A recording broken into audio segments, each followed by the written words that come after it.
Okay, सो मैं क्या बोल रहा था कि जब हम प्रोग्राम लिखते हैं तो तीन स्टाइल है, या तो हम वन लाइन का इंस्ट्रक्शन दे दें, ठीक है, एक लाइन लिखा, दो लाइन लिखा, ओके, ऐसे लाइन बाय लाइन इंस्ट्रक्शन दे सकते हैं। दूसरा स्टाइल ऑफ प्रोग्रामिंग क्या होता है कि हम ये सारे इंस्ट्रक्शंस को एक फंक्शन में बंद कर देते हैं। क्या करेंगे, हम उसे एक फंक्शन में बंद कर देंगे। ये सारे इंस्ट्रक्शन इंडिविजुअल नहीं है, ये क्या होंगे, they are now part of one function. तो अब इस फंक्शन के अंदर हमको सारे इंस्ट्रक्शन लिखने पड़ेंगे। इंडिविजुअली ये इंस्ट्रक्शंस का कोई वैल्यू नहीं होगा। अगर मैं इंडिविजुअल इंस्ट्रक्शन दूंगा तो ये कोई मीनिंगफुल नहीं होंगे। तो मैंने क्या कर सकता हूँ, एक फंक्शन के अंदर क्लोज कर सकता हूँ। तीसरा क्या, सर यस, मतलब लाइन बाय लाइन करेगा तो मतलब आपने जो गिव बॉक्स बनाया है मतलब हाँ उसमें जो 3 लाइन थी तो भी उसे लाइन बाय लाइन करेगा या बॉक्स को एक ही बार में पूरा करेगा? हाँ करेगा, ये लाइन बाय लाइन है, लेकिन अगर बॉक्स नहीं होगा ना तो उसको कन्वर्ट नहीं कर पाएगा। यानी अगर मैं सीधा एक इंस्ट्रक्शन दूंगा ना तो उसका कोई मीनिंग नहीं होगा कंपाइलर के लिए। हम्म। ओके, मैं अगर उसको फंक्शन में दूंगा तो ही वो उसको मीनिंग इंटरप्रेट कर पाएगा कि क्या करना है। ओके, यानी उसका रिस्ट्रिक्शन हो गया। और जो तीसरा जो स्टाइल है उसमें क्या होता है कि हम बनाते हैं एक क्लास। ओके, और वो क्लास के अंदर क्या होता है कि उस क्लास के अंदर हम लोग बहुत सारे फंक्शंस बना सकते हैं। उस क्लास के अंदर क्या होंगे, बहुत सारे फंक्शंस बना सकते हैं, ठीक है। तो तीन स्टाइल हो गया। पहला हम या तो लाइन बाय लाइन लिखे सब कुछ, ओके, फर्स्ट क्या हो गया, अगर हम लाइन बाय लाइन लिखे। दूसरा क्या हो गया, फंक्शंस के अंदर सारे इंस्ट्रक्शंस दे देना है। तीसरा क्या करना है, क्लास बनाना है, उसके अंदर फंक्शन बनाना है और उसके अंदर इंस्ट्रक्शन देना है, ठीक है। उसके अंदर क्या करना है, अपने को इंस्ट्रक्शन देना है। यानी अगर ये बॉक्स के अंदर भी क्या होगा, इसके अंदर भी हमने इंस्ट्रक्शन ही लिखे हैं। अब प्रोसेसर क्या करता है, प्रोसेसर तो एक एक instruction at a time he run करता है, नो मैटर कौन सा हमने पैटर्न फॉलो किया है।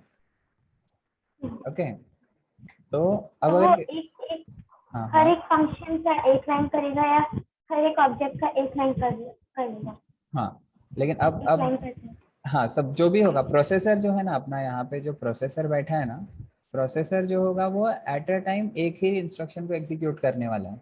लेकिन हम हाँ। डिफरेंट वे से जो है अपना प्रोग्राम बना सकते हैं। We have different style of writing programs. Okay, so समझो कि ये जो सर्कल है वो अपना प्रोसेसर है, ठीक है। ये प्रोसेसर एट अ टाइम एक ही लाइन को लेगा और एग्जीक्यूट करेगा।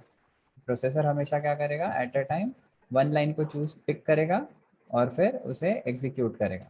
लेकिन डायरेक्ट एग्जीक्यूशन नहीं कर सकता, वो डायरेक्ट एग्जीक्यूशन प्रोसेसर नहीं कर सकता है, क्योंकि ये हाई लेवल लैंग्वेजेस में ये सब जो भी हमने कोड लिखा है वो कौन से लेवल पे है। तो प्रोसेसर इंटरप्रेटर कंपाइलर क्या मतलब प्रोसेसर अपना जो सब कुछ एग्जीक्यूट करेगा। इंटरप्रेटर? नहीं नहीं, अभी तो सब आएंगे इंटरप्रेटर। प्रोसेसर तो एक्चुअल हार्डवेयर है ना, जो हमारा प्रोग्राम रन करता है। ओके, बट अपना जो ये प्रोसेसर प्रोसेसर मतलब अपना पेंटियम प्रोसेसर, जो इंटेल का प्रोसेसर आता है, स्नैपड्रैगन सुना होगा तुमने तो। मोबाइल में भी प्रोसेसर्स होते हैं, तो ये जो प्रोसेसर्स होते हैं ना वो एक्चुअली अपना कोड रन करते हैं ना, ठीक है। तो ये एक्चुअल हार्डवेयर है, ये कोई सॉफ्टवेयर नहीं है, समझा।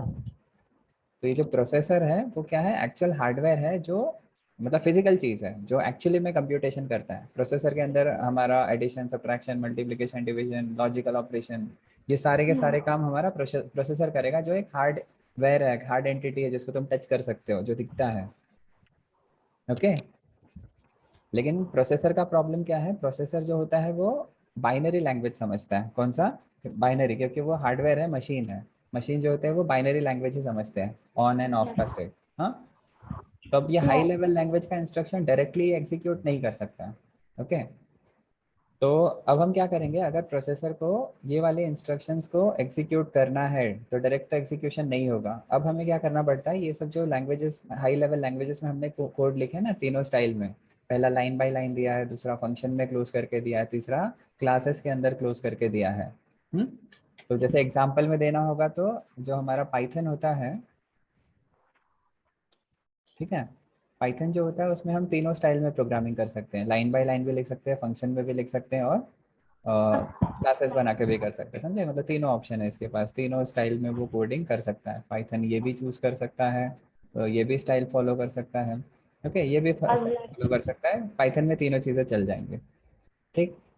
लेकिन जैसे हम बात करेंगे जावा लैंग्वेज की, तो अगर जावा लैंग्वेज में तुमने समझ लो सीख लिया प्रोग्रामिंग करना, हम्म, तो जावा जो होता है ना वो ऑब्जेक्ट ओरिएंटेड प्रोग्रामिंग होता है। तो जो ऑब्जेक्ट ओरिएंटेड प्रोग्रामिंग होगा ना वो सिर्फ ये वाला ही पैटर्न में कोड कर पाएगा, ठीक है। वो दूसरा कोई स्टाइल में कोड लिखोगे तो उसका कंपाइलर समझ नहीं पाएगा कि क्या करना है।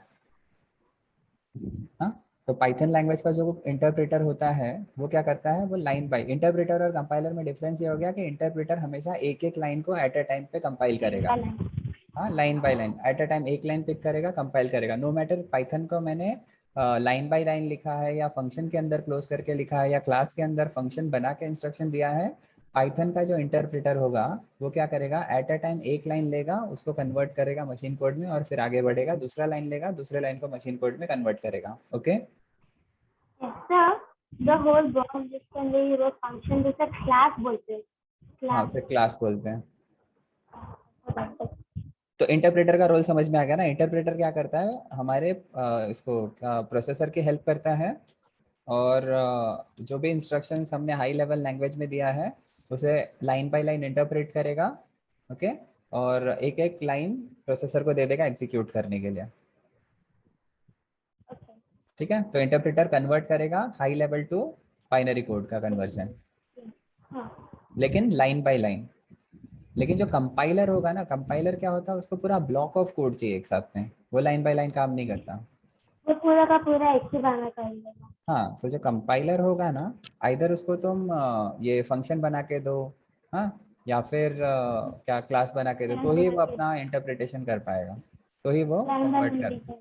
हाँ, तो इंटरप्रेटर को तुमको ये लाइन बाय लाइन वाला अच्छा लगता है काम करना, बट जो कंपाइलर होंगे, कंपाइलर को हम आइदर दिस वे या फिर दूसरा ऑब्जेक्ट ओरिएंटेड का भी कर सकते हैं, ठीक है। बट कैसा होगा कि फंक्शन वाला कंपाइलर अलग होगा और ऑब्जेक्ट ये क्लास वाला जो कंपाइलर होगा वो अलग होगा। मतलब दो, ऐसा नहीं कि एक कंपाइलर होगा वो दोनों काम करेगा, दोनों के लिए अलग अलग तुमको कोडिंग करनी पड़ेगी, दोनों अलग अलग टाइप का कंपाइलर होगा।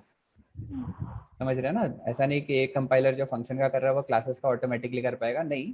क्लासेस को इंटरप्रेट या कन्वर्ट करने के लिए मशीन लैंग्वेज में अलग टाइप से कंपाइलर बनाना पड़ेगा, अलग स्टाइल से कंपाइलर बनाना पड़ेगा, और फंक्शंस को कंपाइल करने के लिए अलग टाइप से बनाना पड़ेगा। बट बेसिकली ये लोग काम क्या कर रहे हैं, ये लोग हमारे प्रोसेसर को हेल्प कर रहे हैं कि आगे जाके वो हमारा जो हाई लेवल लैंग्वेज का कोड है वो आराम से एग्जीक्यूट हो जाए, ठीक है ना।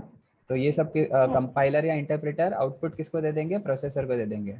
ओके, सेम चीज ये इंटरप्रेटर भी जो भी इंटरप्रेट कर रहा है अपना आउटपुट किसको दे देगा, प्रोसेसर को देगा। ओके, सी जो लैंग्वेज होता है, जो हमारे पास सी जो लैंग्वेज है, सी जो होता है वो ये प्रोसेसर वाला जो प्रोसेस वाला ना फंक्शन वाला जो लैंग्वेज है उसको सपोर्ट करता है, ये वाली स्टाइल को सपोर्ट करता है। तो जब मैं लैंग्वेज बोल रहा हूँ तो हर एक लैंग्वेज का कंपाइलर होगा, यानी जो पाइथन का इंटरप्रेटर है वो क्या करता है, लाइन बाय लाइन चीज़ों को इंटरप्रेट करता है। जावा का जो कंपाइलर होगा वो क्लास बेस्ड जो हमने प्रोग्रामिंग की है उसी को ही सपोर्ट करता है, जिसको हम ऑब्जेक्ट ओरिएंटेड प्रोग्रामिंग वो कहते हैं। फंक्शन को नहीं सपोर्ट करेगा क्या? अगर सिर्फ ऑब्जेक्ट ओरिएंटेड टाइप का कंपाइलर होगा, जैसे जावा लैंग्वेज का जो कंपाइलर है ना वो सिर्फ ये क्लास वाला ही स्टाइल सपोर्ट करता है। ऐसे हाँ, तो कंपाइलर को ये दे दे टू साइड, ये वाला और ये वाला। तो मतलब सी इज आल्सो कंपाइलर, इसका हाँ, तो इस मतलब। हर एक लैंग्वेज के लिए तुमको कंपाइलर या तो इंटरप्रेटर बनाना पड़ेगा। तो पाइथन के लिए तो जो सी है इज द इंटरप्रेटर कंपाइलर। हाँ, पाइथन के लिए इंटरप्रेटर बनाया गया है, जावा के लिए कंपाइलर बनाया गया है, लेकिन किसके लिए, सिर्फ ऑब्जेक्ट ओरिएंटेड वाला प्रोग्रामिंग के लिए, यानी ये जो क्लासेस के अंदर हमने जो पैटर्न फंक्शन बना के इंस्ट्रक्शन लिखा है ना वो वाले चीज़ों को वो मशीन लैंग्वेज में कन्वर्ट कर सकता है। सी का जो कंपाइलर होगा वो क्या कर सकता है, वो फंक्शन बना के उसको दोगे तो फिर वो आगे का काम कंटिन्यूसली कर पाएगा। ओके, और कंपाइलर एंड इंटरप्रेटर दोनों काम तो सेम ही कर रहे हैं, कुछ अलग काम नहीं कर रहे हैं, वो क्या कर रहे हैं, हाई लेवल लैंग्वेज को मशीन कोड में कन्वर्ट करके दे रहे हैं, ठीक है। ओके, लेकिन प्रॉब्लम क्या होता है ना कि ये प्रोसेसर्स भी बहुत सारे टाइप के होते हैं, अलग अलग कंपनी अपना अलग अलग प्रोसेसर बनाती है, समझ रहे हैं। तो एक कंपनी इंटेल है वो अपना अलग प्रोसेसर बनाएगी, स्नैपड्रैगन एक कंपनी है अपना अलग प्रोसेसर बनाएगी। तो क्या है, सब लोग अपना अलग अलग प्रोसेसर बना सकते हैं। ओके, कोई रोकेगा नहीं ना, अगर तुमको भी कल को प्रोसेसर बनाना है तो तुम भी, इंडिया भी बहुत सपोर्ट कर रहा है चिप मैन्युफैक्चरिंग के लिए, तो हम क्या कर सकते हैं, अपना खुद का प्रोसेसर भी बना सकते हैं। अब जब हम खुद का प्रोसेसर बनाएंगे ना तो प्रोसेसर का भी एक लैंग्वेज होता है जो बाइनरी लैंग्वेज के थोड़ा सा ऊपर होता है, यानी हाई लेवल और बाइनरी लैंग्वेज के बीच में। ओके, जो सेपरेट करता है इन सबको एक दूसरे से। ओके, वो जो लैंग्वेज होती है उस लैंग्वेज को हम कहते हैं असेंबली लैंग्वेज। उस लैंग्वेज को क्या कहते हैं हम? Assembly language. ओके, यानी जब कंप्यूटर को या प्रोसेसर को ये इंटरप्रेटर और कंपाइलर अपना काम करके देते हैं तो वो उसको असेंबली लैंग्वेज में देते हैं। एक्चुअली में कौन से लैंग्वेज में प्रोसेसर को देते हैं वो लोग? असेंबली लैंग्वेज में देंगे। ठीक है, बट असेंबली लैंग्वेज कैसा है कि इंटरमीडिएट, एक बीच का लैंग्वेज हो गया ना, इसमें भी फाइनल काम तो नहीं हो पाएगा, फाइनल काम बाइनरी में होना चाहिए। ओके, तो अब असेंबली लैंग्वेज से बाइनरी लैंग्वेज में कौन बनाएगा? उसके लिए एक और कंपोनेंट है, एक और सिस्टम प्रोग्राम है जिसका नाम होता है असेंबलर। क्या नाम होता है? असेंबलर होता है। अब असेंबलर क्या करेगा? ये जो कंपाइलर और इंटरप्रेटर ने असेंबली टाइप कोडिंग करके दिया है प्रोसेसर के स्पेसिफिक, यानी हर एक प्रोसेसर के लिए अलग असेंबली कोड बनेगा, वो कोड जाएगा असेंबलर को और असेंबलर उसे फाइनली बाइनरी कोड में बना पाएगा, और इसके बाद में जाके जो प्रोसेसर होता है वो उस कोड को एग्जीक्यूट कर पाएगा। आई अंडरस्टूड कंपाइलर को असेंबली के पास जो है वो असेंबलर के पास जाएगा एंड वो उससे बाइनरी में कन्वर्ट करेगा। इंटरप्रेटर कंपाइलर के बीच में एरर क्यों? इंटरप्रेटर का बोला ना, वो एक लाइन पढ़ेगा, उसको असेंबली कोड में कन्वर्ट कर देगा, असेंबली कोड का कंपाइलर अपना प्रोसेसर को दे देगा, प्रोसेसर उसे रन कर देगा। ठीक है, कंपाइलर क्या करेगा? पूरा का पूरा फंक्शन को असेंबली कोड में कन्वर्ट करेगा, फिर असेंबलर को देगा, फिर प्रोसेसर उसको एग्जीक्यूट करेगा। अगर ऑब्जेक्ट ओरिएंटेड वाला कंपाइलर होगा तो पूरे पूरे क्लास को, या जो पूरा कोड लिखा होगा तुमने ऑब्जेक्ट का, उसको कंपाइल करेगा और फिर वो कोड दे देगा, आगे बढ़ा देगा। Sir, I just had for you to go between. So why we draw this circle and these three arrows? What? Why did you draw a circle and with three arrows? Which one? एक जिस interpreter के सामने एक arrow, compiler से एक arrow, हाँ, तो actually में हम वो एरो हटा सकते हैं, हम वो एरो को एक्चुअली यहाँ से हटा सकते हैं कि डायरेक्टली जो होगा ना इंटरप्रेटर ही बात का। ओके, तो हम क्या बोल सकते हैं यहाँ पे कि जो हमारा कंपाइलर और इंटरप्रेटर होगा ना, वो बेसिकली असेंबली कोड में कन्वर्ट कर रहा है और फिर उसके आगे का काम कौन कर रहा है अपना? हाँ, ठीक है, समझ में आया ना क्या बोल रहे हैं? तो यानी ये जो होगा, ये पहला वाला हमारा इंटरप्रेटर है, तो उसको तुम कुछ भी दे दो वो क्या करेगा? एक एक लाइन को ही कन्वर्ट करेगा। हाँ, और फिर आगे भेज देगा कन्वर्जन के लिए। ठीक है, और सिमिलरली कंपाइलर का भी सेम काम है, बट उसको क्या चाहिए कि पूरा का पूरा प्रोग्राम चाहिए एक बार में, पूरा का पूरा प्रोग्राम एक बार में वो क्या करता है? कन्वर्ट करता है। हाँ, तो वो प्रोग्राम को एज अ लाइन नहीं देखता है, वो प्रोग्राम को एज अ होल देखता है। कंपाइलर क्या देखता है? It's like an whole entity, वो पूरा बॉक्स क्या है? एक चीज है। लेकिन इंटरप्रेटर को चाहे तुम बॉक्स में दे दो चाहे क्लास में दे दो, उसको सारी चीजें लाइन ही दिखाई देंगी। ठीक है, वही डिफरेंस है दोनों का। दोनों का अलग अलग इंपॉर्टेंस है, अलग अलग बेनिफिट है, अलग अलग नुकसान है। और कोई क्वेश्चन? डिफरेंस समझ में आ गया? हाँ, असेंबलर क्या होता है, इंटरप्रेटर क्या होता है, और कंपाइलर क्या होते हैं। ठीक है, और कितने कंपाइलर और इंटरप्रेटर हैं, it depends on which type of programming you are selecting. Okay, और भी स्टाइल ऑफ प्रोग्रामिंग होता है, फंक्शनल प्रोग्रामिंग भी होता है, बट राइट नाउ इतना समझना काफ़ी बहुत मतलब इनफ है to know the difference between interpreter and the compiler and the assembler. Okay, तो हर एक असेंबलर प्रोसेसर वाइज बनेगा, जो भी प्रोसेसर होगा उसके लिए एक असेंबलर बनाना पड़ेगा। ओके, और वो असेंबलर क्या करेगा? जो भी इंटरप्रेटर या कंपाइलर आउटपुट दे रहे हैं उसको वो प्रोसेसर के हिसाब से बाइनरी कोड में कन्वर्ट करके दे देगा। ठीक है, ओके।